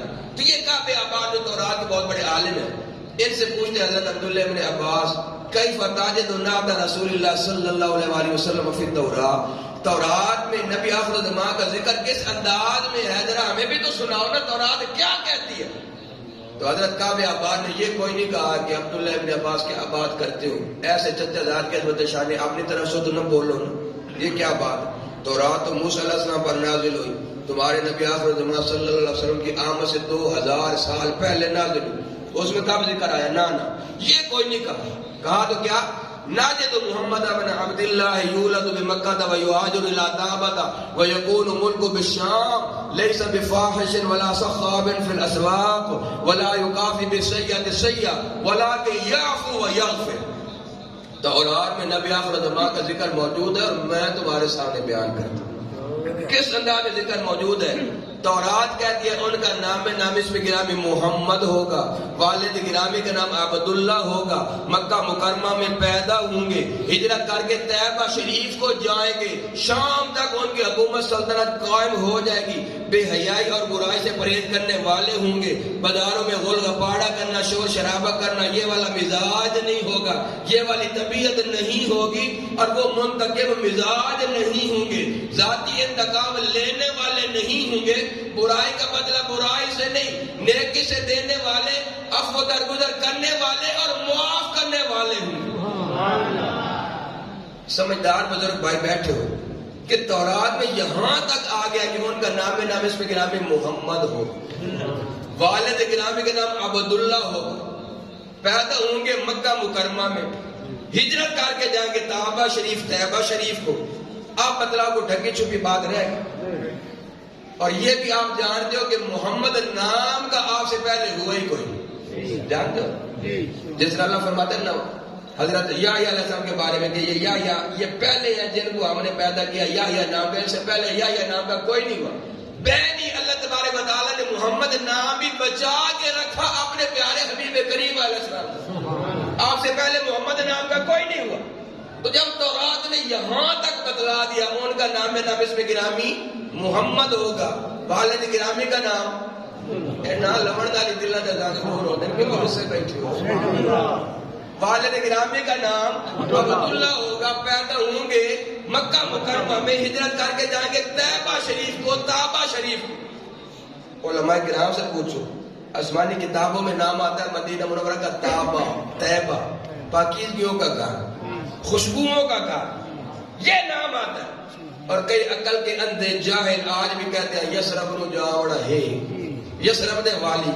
او بھائی یسرب کا معنی بیماریوں کا گھر. جب یسرب تھا تاب تھا، جب پیارے مصطفیٰ کریم علیہ السلام نے مبارک قدم ٹکائے آپ تو طیبہ شریف پر گئے. یسرب کوئی نہیں رہ گیا. اور آج یسرب کہنا حرام ہے. آج یسرب کہنا حرام ہے. وفا میں ہمارے امام نے کہہ دیا کہ آج جو یسرب کہہ دے نا وہ پکی سچی توبہ کرے اور 10 مرتبہ کہے طیبہ شریف. بالکل یہ کسی کو نہیں کہنے دینا، نہ خود کہنا. یسرب کا معنی بیماریوں کا گھر، یہ تو طیبہ شریف ہے، یہ تو پاکیزگیوں کا گھر ہے، یہ تو خوشبوؤں کا گھر ہے. کیا بات کرتا ہے؟ یسرب نہیں کہنا، یہ کہنا حرام ہے. آسمانی کتابوں میں بھی یسرب نام ہے. اور فوش گوئی بے حیائی سے بالکل پرہیز کرنے والے، یہ بازاروں میں شور شرابہ کرنا، گول گپاڑا کرنا، یہ والا مزاج طبیعت نہیں ہوگی. یہ آسمانی کتاب تورات تعارف کرا دیا ہمارے نبی کریم علیہ السلام. اگر توجہ ہے تو اتنا عرض کرتا چلوں کہ وہ پیارے حبیب کریم علیہ السلام جن کے مزاج اور طبیعت میں کیا ہے کہ غول غپاڑا کرنا، شور شرابہ کرنا، اس سے ان کو چڑ ہے، نفرت ہے. یہ باتیں آپ کو پسند کوئی نہیں. اب آپ کے میلاد کے نام پر ہم غول غپاڑا شور شرابہ شروع کر دیں تو کیا یہ آپ کو پسند ہوگا؟ نہیں. توجہ فرمائیں. وہ پیارے نبی کریم علیہ السلام جنہاں دے مزاج طبیعت کیا ہے کہ غول غپاڑا کرنا، شور شرابہ کرنا، انہاں دے مزاج دے خلاف، آپ کی طبیعت دے خلاف. اور وہ پیارے مصطفیٰ کریم علیہ السلام دے عظمت شان دا جلوس ہوئے، میلاد شریف دا جلوس ہوئے، تو او دے وچ اسی او عشق محبت دے نعرے لا کے غول غپاڑا تے شور شرابہ شروع کر دے بھی یہ گل پسند ہو سی آپ موٹر سائیکل تے سلن سلن دی بانسریاں تسی کڈ لو تے تسی ڈھول چا لو تے ڈام ڈام تے کٹاس چاڑ دو گڑم گڑم تے بانسریاں کڈی ودیو کی وجہ سے میلاد مناتے پیا. تو جنہاں دا مزاج طبیعت ہی اجت ہے کہ شور شرابہ غول گپاڑا ان چیزاں تو آپ نو نفرت جیڑے مزاج دے خلاف ہے. تو مڑ وہ کام کیوں کریے جڑے پیارے مصطفیٰ کریم علیہ السلام دے مزاج دے خلاف ہے؟ اکی نوٹ تے نہیں. وہ کام کیوں کرے جو پیارے مصطفیٰ کریم علیہ السلام کی طبیعت مزاج کے خلاف ہے؟ غلط بات ہے نا. پوچھو علماء کرام سے، نبی کریم علیہ السلام نے تو صحابہ کرام کو تالیاں نہیں بجانے دی، اس پہ پابندی لگا دی. اور تالی ایسے بھی نہیں، تالی بھی ایسے تھی، ایسے تالی تھی. اب وقت کے دامن میں گنجائش کوئی نہیں، میں اشارہ ہی کرتا جاتا ہوں. نبی کریم علیہ السلام کا حکم تھا نا مرو ابا بکر فلیصلی بالناس. اگر میں موجود نہ ہوں نا، اگر میں کسی کام کو گیا ہوں، قوموں کی سلو کروانے یا بات تبلیغ کے لیے گیا ہوں، یا میری طبیعت ناساز ہو نا، تو پھر میرے ابو بکر صدیق کو کہنا وہ تمہیں نماز پڑھا. میرا قائد امام میرا ابو بکر صدیق ہے. ماشاءاللہ بڑی عالی شان مسجد ہے، سبحان اللہ، دل خوش ہوا ہے. تو امام یہاں ہوں گے تو کوئی نائب امام بھی ہوگا. ہر مسجد میں اسی طرح ہوتا ہے، کیوں کہ بلا ملک صاحب جہاں ایک امام ہوتا ہے کوئی نائب امام بھی ہوتا ہے نا. تو نبی کریم علیہ السلام کی ظاہری حیات پاک میں نبی کریم علیہ السلام تو امام الانبیاء ہے، سبحان اللہ. لیکن آپ نے خود بنفس نفیس جو اپنا نائب امام بنایا تھا ان کا نام خلیفہ بلا فصل ابو بکر صدیق. سڑے نمازیں 17 نمازیں نبی کریم علیہ السلام کی ظاہری حیات پاک میں ابو بکر صدیق نے پڑھائیں، جن میں ایک نماز نبی کریم علیہ السلام نے ابو بکر صدیق کے پیچھے بھی ادا فرمائی. اب آپ قوموں کی سلو کروانے کے لیے گئے نا، تو ظاہر حکم جو تھا مرو ابا بکر فلیصلی بالناس، میرے ابو بکر کو مجبور کرنا وہ لوگوں کو نماز پڑھائے. تو آپ تو نہیں تھے. حضرت بلال نے عرض کی, آپ مصلی امامہ پہ جلوہ گر ہو گئے, نماز پڑھانا شروع کی نا, نماز پڑھانا. تو اسی دوران نبی کریم علیہ السلام بھی واپس آ گئے. اب مزے کی بات سنو کہ نبی کریم علیہ السلام نے آگے آخری صف میں پیچھے نماز شروع کر دی. یعنی نبی کریم علیہ السلام کی نماز ابو بکر صدیق کے پیچھے ہو جاتی ہے, اور اس ابو بکر کو آج کوئی امام ماننے کو تیار نہ ہو. کیا بات کرتے ہیں, کوئی نہیں نہ سمجھ, کوئی نہیں نہ سمجھا. اس ابو بکر صدیق کو جس کے پیچھے نبی کریم علیہ السلام نماز شروع فرما دے, ان کو آج امام ماننے کو تیار کوئی نہ ہو تو مڑ تھوڑ کیا کون بتا بٹ کیا کون بتا. یہ گال تو نہ کرنا, سدا امامہ کو من دے ہاں تو امامہ جنہ کو اپنا امام بنایا اسا انہائی کی بھی من دے. مولا علی و مردہ شیر خدا باجماعت نماز پڑھتے تھے کہ گھر میں پڑھتے تھے؟ شہزاد حسنین کریمین گھر میں نمازیں پڑھتے تھے, باجماعت پڑھتے تھے. حضرت عباس گھر میں نمازیں پڑھتے تھے, باجماعت پڑھتے تھے. عبداللہ ابن عباس گھر میں نمازیں پڑھتے تھے, باجماعت پڑھتے تھے. اسی آدھے کہ کوئی اپنی کتاب میں جو کاٹ کے لکھا ہوا ہوئے اتنے پڑھ لیندے ہیں, گھر مان کے ولیندے بھی ہر یہ بھی گل کہہ نہیں. اسا الحمدللہ امامن بھی من دیا تے امامہ جنہ دی بیعتاں کیتیاں, جنہ دے وزیر بنے, جنہ دے مشیر بنے, جنہ دی اقتداء وچ نمازاں پڑھیاں انہاں بھی من دیا, امامن بھی من دیا تے امامہ دیا امامن بھی من دیا. سبحان اللہ. اب نبی کریم علیہ السلام جب پیچھے آئے نماز شروع فرمائی نا, ساتھ والوں نے کہے وہ تو خوشبو ہی بتلا دے, وہ خوشبو ہی بتلا دے. سبحان اللہ. تو وہ پتہ چل گیا ہاں آپ آ گئے. آپ کھڑے نماز میں ہیں, دیکھنا میری طرف, اور نماز میں کھڑے کھڑے نہ یوں ہاتھ کے اوپر ہاتھ مار کے نہ ایسے تالی بجا رہے اگلوں کے لیے کہ پیچھے کانڈ پئی ہوندی دے نبی کریم علیہ السلام, پیچھے کھڑے نے سونے امام الانبیاء. وہ حیران ایسے نماز میں پیچھے کیا ہو گیا, صحابہ دی نماز دے وال کھڑکاڑ تاڑی کیا ہے. جب توجہ کی تو وہ تو پیارے مصطفیٰ کریم علیہ ایسے جگہ خالی. اقلی صاحب پہ پہنچے, انہوں نے پھر اگلوں کے لیے تعلیم شروع کر دی, انہوں نے متوجہ, انہوں نے جگہ چلتے چلتے پہلے صاحب میں پہنچے.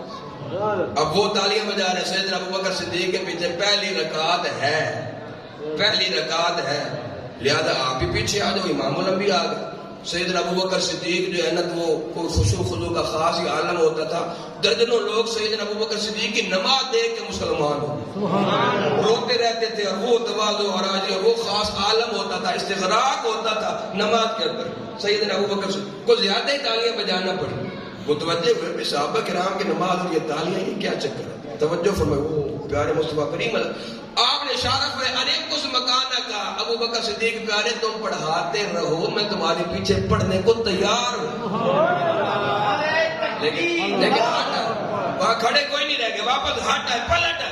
اب نبی کریم علیہ السلام نے جب نماز سے فراغ ہو تو نے پوچھا کہ جب میں نے جو کہا تھا پڑھاتے رہو پیچھے پڑھنے کو تیار ہو, کیوں ہٹے؟ میں ماں کانا لبن ابی قحافہ ایصلی بین یدی رسول اللہ, میں ابو قحافہ کے بیٹے کی کیا مجال اللہ کے رسول کے آگے کھڑے ہو کے نماز پڑھاؤں, میری کیا مجال. اب وہاں نبی کریم علیہ السلام نے فرمایا مالی اراکم اکثرتم من التسبیح من نابو شیء فی الصلاۃ فلیسبح. یہ تمہیں کیا ہو گیا, میں دیکھتا ہوں اکثر یہ تالیاں بجاتے ہیں. انما التسبیح للنساء, تالیاں بجانا عورتوں کا کام ہے. تمہیں نماز میں اس طرح کوئی معاملہ ہو, کوئی صورت حال پیش ہو تو تم تالیاں نہ بجایا کرو, سبحان اللہ کہہ. اور یہ کرنا چاہتا ہوں, نبی کریم علیہ السلام تو اس طرح کی تالی کوئی نہیں بجانے دیتے, اور قوم آتے جس سائنس ترقی کر گئے یہ ڈھول چاہ کے آ گئے تھے, وہ بھی ملا شریف دے جلوس ہوئے جی. تو موڑ مشر عرض کرو تو منن تو تیار ہی کوئی نہیں. اللہ ہدایت عطا فرما. مولا علی مردہ شیر خدا اسی بات کو دلیل بناتے ہیں اپنے بیعت کرنے کی اور خلافت تسلیم کرنے کی نا. یہ جو نبی کریم علیہ السلام مصلی امامت ابو بکر صدیق کو دیکھ کے گئے نا, اسلام کا پہلا حج ہوا 9 ہجری کو. نبی کریم علیہ السلام خود تو جا نہ سکے, مصروف ہے, مشغول ہے. حج کا امام بنایا 9 ہجری کو تو ابو بکر صدیق کو بنایا. جو صحابہ کرام کی جماعت گئی نا, نبی کریم علیہ السلام نے تو حج 10 ہجری کو فرمایا نا, جس کو حجۃ الوداع کہتے ہیں. نبی کریم علیہ السلام نے ایک حج ادا کیا اور 4 عمرے, ایک حج اور 4 عمرے. وہ حجۃ الوداع وہ 10 ہجری. 9 ہجری کو اسلام کا پہلا حج ہوا, کس کی امامت اقتداء میں؟ خلیفہ بلا فضل ابو بکر صدیق. اب اسی کو دلیل بناتے ہیں مولا علی المرتضی شیر خدا رابع الخلفاء اپنی بیعت کی، اور کیا فرماتے ہیں؟ ردینا لدنیانا لمن رضی رسول اللہ صلی اللہ علیہ وسلم لدیننا، جس ابو بکر صدیق کو نبی کریم علیہ السلام نے ہمارے دین کا امام بنایا، ہم ان کو اپنی دنیا کا امام کیوں نہ بنا لیں؟ کیونکہ جس طرح میرے برادر مکرم ہوتے ہیں بار بار فرما رہے ہیں کہ دنیا دین کے تابع کرو، دنیا دین کے تابع کرو، یہ بھی ہمیں شہنشاہ ولایت سے سبق ملا ہے، یہ بھی ہمیں امام الاولیاء سے سبق ملا ہے۔ بھی میں علی المرتضیٰ بھی موجود ہوتا تھا، چچا امیر حمزہ بھی موجود ہوتے تھے، چچا عباس بھی موجود ہوتے تھے، بڑے بڑے اکابر صحابہ، پر نبی کریم علیہ السلام کو فرماتا نا ابو بکر کو مجبور کرو وہ لوگوں کو نماز پڑھائیں۔ حج کے دوران امام بنایا، جب خود نہیں گئے تو ابو بکر صدیق کو، تو دین جس کے حوالے کیا ہم دنیا اس کے حوالے کیوں نہ کر؟ تمہارا یہ بات تو ضمناً آج میں ادھر چلا گیا، جو عرض کرنا چاہتا ہوں کہ جب اس طرح کی تالی بجانا پسند کوئی نہیں کرتے تو میلاد شریف کے جلوسوں میں ہمارا ڈھول بجانا پسند کریں گے، لیکن قوم کو یہ بات ہضم کوئی نہیں ہوتی، مجھے پتہ ہے، اور کتنے یہاں پہ ناراض بیٹھے ہوں گے، او تے فلانے کو کوئی نہیں پتا، او انہوں کو کوئی نہیں پتا کہ اتھے وقت پیدا ہی تھے۔ جب بات قرآن حدیث کی آئے نا تو پھر شخصیات کو نہیں دیکھا جاتا، پھر قرآن حدیث کو دیکھا۔ قرآن حدیث سے بڑا پیر کوئی نہیں، اگر ضرور کوئی ضدی ہے نہیں مانتا تو اس سے اتنا تو آپ پوچھ لو نا، تھوڑا قابو تو مولویت ہے نا، تھوڑا سارا غصہ قابل تو مولویت ہی ہوتا، اس سے آپ 10 بستہ ہاتھ باندھ کے اتنے پوچھ لو کہ حضرت جی یہ قرآن پاک کی تلاوت کرنا زیادہ ثواب ہے کہ ڈھول بجانا زیادہ ثواب ہے؟ یہ اللہ تبارک و تعالیٰ کا ذکر اذکار کر لینا زیادہ ثواب ہے، یہ ڈھول بجانا زیادہ ثواب ہے؟ یہ پیارے حبیب کریم رؤوف رحیم علیہ السلام کی ذات گرامی پر درود و سلام اور یہ نعتوں کے نذرانے ہدیے پیش کرنا یہ زیادہ ثواب ہے کہ یہ ڈم ڈم زیادہ ثواب ہے؟ اتنا تو ان سے پوچھ لو نا۔ پھر وہ جو فضیلت والے کام ہے وہ چھوڑ کے یہ فضول کاموں میں کیوں پڑ گئے؟ اور خود جس طرح برادر مکرم ہو تو شام کی 12 ربیع الاول شریف کو دوڑیں لگی ہوتی ہیں، تو تقریباً سب کی دوڑیں لگی ہوتی ہیں، تو یہ منظر دیکھا کہ بھنگڑے ڈال رہے ہیں، ناچ رہے ہیں، صرف ڈھول نہیں صاحب ناچ رہے ہوتے ہیں، بھنگڑے ڈال رہے ہیں، یہ کیا بات؟ تہذیب کے دائرے میں رہ گیا آپ درود و سلام جی نبی کریم علیہ السلام جل وقار ہے، تھکتے نہیں پہ تو زیادہ ساڑھی جماعت کا ٹائم ہو گیا، جان کو نہیں چھڑے گا۔ چلو بس آخری چٹکے چلا، آخری 2-4 باتیں کر کے گزارشات ختم۔ نبی کریم علیہ السلام جلوہ گار ہیں اور سیدنا جبریل امین علیہ السلام حاضر بارگاہ ہو گئے۔ نبی کریم علیہ السلام فرمایا اچھا ہوا جبریل تو آ گیا، میں ایک مسئلے میں غور کر رہا تھا، تو بتلا تیری کیا رائے ہے؟ کون سا مسئلہ؟ یہ ساری روئے زمین اللہ تبارک و تعالیٰ کی مخلوق ہے، زمین کے کچھ خطے اللہ کو بڑے محبوب پیارے ہوں گے، کچھ خطے ناپسند ہوں گے، جبریل پیارے ذرا تو بتلانا ساری روئے زمین میں اللہ تبارک و تعالیٰ کے محبوب اور پیارے خطے کون سے ہیں اور ناپسند خطے کون سے ہیں؟ یا رسول اللہ اپنی طرف سے تو عرض کر کوئی نہیں سی، اجازت دو نا میں اللہ تبارک و تعالیٰ سے پوچھ کے نا تو پھر بیان کر دیتا ہوں، اپنی طرف سے مجال نہیں۔ فرمایا ٹھیک ہے پوچھ کے آ جاؤ۔ جبریل امین اللہ سے یوں گئے اور یوں آ گئے، یہ بھی ٹائم زیادہ ہو گیا تو میں نے یوں کہا ہے، اس سے بھی پہلے آئے۔ انہوں نے کیا دینے لگا جی وہاں تو حضرت ابراہیم خلیل اللہ علیہ السلام لاڈلے شہزادے اسماعیل ذبیح اللہ علیہ السلام کے گردن پہ چھری رکھ کے بیٹھے ہوں، ادھر حکم ہو جائے جبریل پیارے جا جنت سے دمبا لے کے جا اور کہہ دے کہ یہ فدیہ آ گیا، اپنا ہاتھ وہیں روک۔ ابراہیم بس جاؤ تو فدیہ لے کے، تو وہاں چھری چلنے نہ پائے، جبریل امین جنت سے فدیہ دمبا لے کے پہلے پہنچ جائے۔ 600 پروں والے جبریل ایک پار پھیلا دینا تو مشرق مغرب شمال دنوں سارا نیچے آ جائے، 600 پروں والے جبریل۔ وہاں تو یوسف علیہ السلام کو بھائیوں نے رسی سے باندھ کے کنویں میں لٹکا دیا، رسی کاٹ دی، رسی کاٹ دی۔ اللہ نے پہلے کوئی نہیں فرمایا جبریل جا، جب رسی سے باندھ کے لٹکایا اس وقت کوئی نہیں فرمایا، جب رسی کاٹ دی نا اب حکم ہوا سونا جبریل اب پیڑ آج جبریل پیارے میرے یوسف کو تکلیف نہ پہنچنے پائے، تو رسی کاٹ گئی، کہاں 7ویں آسمان کے نیچے، وہاں سے چلے یوسف علیہ السلام کنویں میں گرے، بعد میں پر لے کے پہلے پہنچ گئے۔ تو جبریل امین کو دینے لگانی تھی، ایسے گئے واپس آ گئے، یا رسول اللہ پوچھ کے آ گیا۔ اللہ تبارک و تعالیٰ فرماتا ہے احب البلاد الی اللہ المساجد، ساری روئے زمین سے مساجد والی جگہ اللہ کو بڑی پسند ہے، بڑی محبوب ہے، یہ مساجد والی جگہ اللہ کو بڑی پیاری لگتی ہے۔ وہاں اللہ تبارک تبارک و تعالیٰ کا ذکر اذکار ہوتا ہے, اس کی حمد و ثنا ہوتی ہے, فریاد کی بجائے آوری ہوتی ہے, نمازیں ہوتی ہیں. اور جتنا برا ہی بندہ ہو نا, غلط قسم کا, مسجد میں آ جائے تو کہتا ہے نا کہ نہیں کوڑ آوے بھی آیا ہی مطلب اس نے کوڑ آدھا نہیں یہ گل مائے تن بسی تو پہر دسے ڈھیر کوڑ آیا مطلب ہے میں اتنے تو میں سچ بولنا کوئی نہیں, یہ آدھا میں ہونے دسا نہیں سونا بڑی مسجد مائے تن پہر دسے مائے گالے دن سدھی کرنی کوئی نہیں. اتنا بھی ہو تو مسجد کا احترام کرتا ہے نا. اللہ تبارک و تعالیٰ فرماتا ہے یہ مساجد والی جگہ مجھے بڑی پسند ہے, بڑی محبوب ہے, ذکر اذکار ہوتا ہے نا. اور نبی کریم علیہ السلام کو فرمان کیا اذا مررتم بریاض الجنت فرتعوا, جب جنت کے باغات کے پاس سے گزر ہونا تو چر لیا کرو. کیا پیارا انداز ہے تبلیغ کا, سمجھانے کا کیا پیارا انداز ہے. اب صحابہ کرام کیسے چپ رہے, پوچھنا پڑ گیا ومریاض الجنت ومرتو یا رسول اللہ, جنت باغات تو کیا مراد ہے, والچرن تو کیا مراد ہے. تو نبی کریم علیہ السلام نے ارشاد فرمایا کہ ریاض الجنت سے مراد ہے المساجد, یہ مساجد جو ہے نا یہ جنت کے باغات ہیں. اور چرنے سے مراد یہ ہے کہ جب یہ باغیچے کے پاس سے مسجد کے پاس سے گزر ہو نا تو اندر جا کے ذکر اذکار کیا کر, اللہ کی حمد و ثنا ذکر اذکار, یہ چرنا ہے. انہیں نہیں پیروں لگتے بعد چوم کے چاٹ کے ٹورتے رہے, اپنے اندر وچ وڑ اور نہیں تو کلمہ شریف تے درود شریف پڑھ چھوڑ, استغفار ہی کر چھوڑ, بہتر تے وضو کر کے دور کر نفل ہی پڑھ, بہتر تے اے نہیں تو کلمہ ہی پڑھ لیے درود شریف, کیونکہ یہ نبی کریم علیہ السلام کا فرمان ہے کہ اے ریاض الجنت جنت باغ کو گزرنا ہے تو پھولنی چاڑ کے نہیں گزرنا, پھولنی سجے تو وہ کٹے بچوں چڑی اب پوڑیاں چاڑ کے جڑیا جنت باغیچے کو نہیں گزرنا, یہ ویچ واڑ کے کو چار لینا ہے, ذکر اذکار کرنا ہے نا مساجد. نبی کریم علیہ السلام کی آپ نے پیاری سنت کیا ہوتی تھی, سفر کا آغاز ہوتا تھا نا سفر کا وہ بھی مسجد سے, مسجد سے سفر کا آغاز کرتے, مسجد میں 2 نفل پڑھتے پھر سفر, اور جب وہ سفر سے واپس آتے تو پہلے مسجد میں آتے بعد میں گھر جاتے, یعنی خود مسجد سے پیار بھی کیا. اب یہ تو تھا نا محبوب اور پیارے خطے کون سے روئے زمین سے, مساجد والے تھے. یہ اللہ فرماتا. دوسرا سوال تھا سارے روئے زمین میں ناپسندیدہ خطے کون سے ہیں, تو کیا فرمایا ابغض البلاد الی اللہ الاسواق, ابغض البلاد الی اللہ الاسواق, سارے روئے زمین سے یہ بازاروں والی جگہ اللہ کو بڑی ناپسند ہے, بازاروں والی جگہ بڑی ناپسند.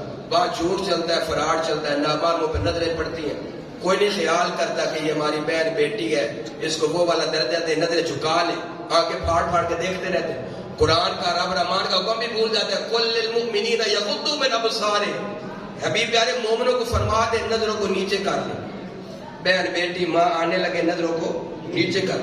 اور فرمایا نبی کریم علیہ السلام نے مولا علی مرتضی شیر خدا کو لا تطبع نظرۃ النظرہ فإن لک الاولی, علی پیارے پہلی نظر کے بعد دوسری نظر پڑے عورت پر تو گناہ لکھا جائے, اور پہلی بھی جو اچانک پڑے, جو اچانک پڑے, اللہ معاف کرے, اللہ ہدایت دے. کوئی بچیوں کے سکول کے گیٹ پہ کھڑا ہو جائے اور ایک ایک نظر ڈالتا رہے, پہلی معاف ہے نہ, جو جان بوجھ کے پہلی بھی ڈالے گا اس کا بھی گناہ لکھا جائے. پہلی جو اچانک پڑے وہ معاف ہے, اور دوسری جو اس طرح ڈالی تو اس کا گناہ لکھا جائے گا, اور پہلی بھی جان بوجھ کے ڈالی اس کا بھی گناہ لکھا جائے. تو یہاں بازاروں میں یہ ہوتا ہے, آپ تو غیرت کے دروازے نکل گئے, عورتیں اپنے کلائیں ہاتھ پکڑا دیتی ہیں, نامحرم کے ہاتھوں میں مجھے چوڑیاں پہنا, غیرتوں کے جنازے نکل گئے. تو یہ بازاروں والی جگہ اللہ کو ناپسند ہے. جھوٹ چلتا ہے, 10 روپے کی شے ہو قسم اٹھا کے کہہ دیتے ہیں 100 روپے کی خرید کیا, تو یہ نہیں کہہ سکتا میں نے 12,000 کا خریدا ہے, تو یہ کہہ سکتا 12,000 میں پڑا ہے. اور لالا یعقوب سے آگے بیٹھے, لوہا لایا اندر کرما لے, لوہے کا کام کرے اندر, تو ذہن ہے لوہا سارا کو رکشا کوئی ریڑے تے لایا ہے, ہونے سے 40,000 کا لوہا خریدے ہیں, تو کرایہ نو پہ گئے 5,000. اور یہ نہیں آ سکتا نہ بھائی میں تو 45,000 کا آپ خریدے ہے, یہ جھوٹ بن ویسی کم حرام ہے لگا ویسے, یہ آ کے 45,000 میں نے پے ہے, اے تو گل صحیح ہے. تو جہاں وہ لوڈنگ کا خرچہ شامل کر کے خرید میں بتاؤ تو وہ حرام, تو جہاں لوڈنگ تو کیا ویسے اپنی طرف سے جھوٹ بول کے 10 کی شے 100 کی اور 100 کی 1000 کی قسم اٹھا کے کہہ دے تو لعنتیں تو برسنی ہے. تو اللہ فرماتا ہے یہ بازاروں والی جگہ مجھے بڑی ناپسند ہے, بڑی ناپسند. اب جو بات عرض کرنا چاہتا ہوں, جہاں لعنتیں برس رہی ہوں, اللہ کا کار و جلال ہو, دور کرنے کا کوئی ہیلا وسیلہ شریعت میں ہے کہ کوئی نہ. بڑی مشہور حدیث اشارہ کافی ہے, وہ جن دو قبروں پر عذاب ہو رہا تھا تو نبی کریم علیہ السلام نے کھجور کی شاخ کے دو ٹکڑے کر کے قبروں پہ گاڑا کہ کوئی نہ، اور کیا فرمایا لعلہ یخفف عنہما ما لم یبسا، جب تک یہ سرسبز و شاداب رہے گی اللہ تبارک و تعالیٰ کا ذکر اذکار کرتی رہے گی، جب تک ذکر اذکار کرتی رہے گی کار و جلال ڈال جائے گا، رحم و کرم کا نزول ہو جائے گا۔ تو عرض یہ کرنا چاہتا ہوں کہ جہاں عذاب ہو رہا ہو کھجور کی شاخوں کے ذکر سے عذاب اٹھ جائے تو اشرف المخلوقات ہے، تو حضرت انسان ہے، جب تو قرآن کی تلاوت کرے گا ذکر اذکار کرے گا تو یقیناً رحمتوں کی برسات ہوگی کہ کوئی نہ، لعنتیں ٹال جائے گی کہ کوئی نہ۔ تو اس لیے میلاد شریف کے جلوس ہم بازاروں سے گزارتے ہیں رہی ہے، وہ لعنتیں ٹال جائیں، وہ کار و جلال ٹال جائے، بازاروں کو غسل مل جائے اور رحمتوں کی برسات ہو جائے، لیکن آخری بات پھر وہی، وہ برسات ڈھول بجانے سے ہوگی، رحمتوں کی وہ ناچنے سے ہوگی، وہ موٹر سائیکل کی وہ سلنسر کی بانسیں نکالنے سے ہوگی۔ اگر تو میلاد شریف کا جلوس نکالے قرآن کی تلاوت کرتا ہوا، اللہ کا ذکر اذکار کرتا ہوا، درود و سلام یہ نذرانے پیش کرتا ہوا جائے، پھر تو سبحان اللہ، پھر تو یہ رحمتوں کی برسات ہے، اور اللہ معاف کرے اس میں ڈھول ناچ اور یہ والے کام شروع ہو جائے تو یہ تو کار و جلال کو دعوت دینا ہے۔ اپنی عادتوں کو ٹھیک کریں اور نبی کریم علیہ الصلوۃ والتسلیم کی عظمت شان کے صرف یہ دو چار جلسے کر لینے سے کام نہیں چلے گا، جو آئین قانون ضابط حیات دستور دے کے گئے اس کو دل و جان سے قبول کریں۔ اللہ تبارک و تعالی عمل کی توفیق عطا فرمائے۔ وآخر دعوانا ان الحمد للہ۔